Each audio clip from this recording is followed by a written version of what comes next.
Ikatlong Juan, Unang Kabanata.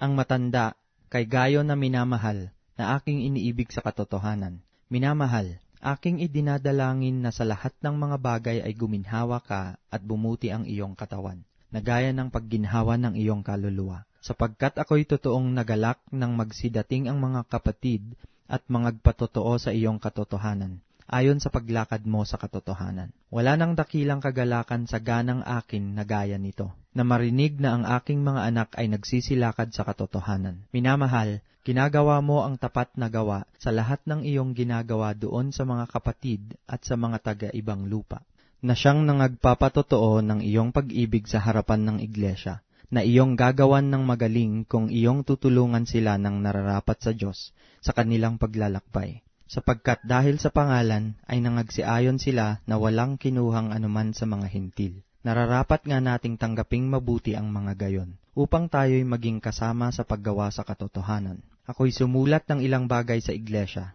Datapwat si Diotrephes na nag-iibig magkaroon ng kataasan sa kanila ay hindi kami tinatanggap.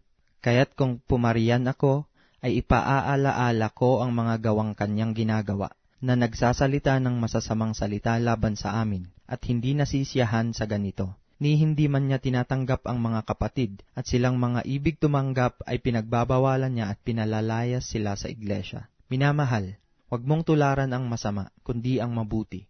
Ang gumagawa ng mabuti ay sa Diyos. Ang gumagawa ng masama ay hindi nakakita sa Diyos. Si Demetrio ay pinatototohanan ng lahat at ng katotohanan. Oo, kami man ay nagpapatotoo rin, at nalalaman mo na ang aming patotoo ay tunay. Maraming mga bagay ang isusulat ko sana sa iyo. Datapwat hindi ko ibig isulat sa iyo ng tinta at panulat. Datapwat inaasahan kong makita kang madali, at tayo'y magkakausap ng mukhaan. Ang kapayapa ay sumainyo nawa. Binabati ka ng mga kaibigan. Batiin mo ang mga kaibigan sa pangalan.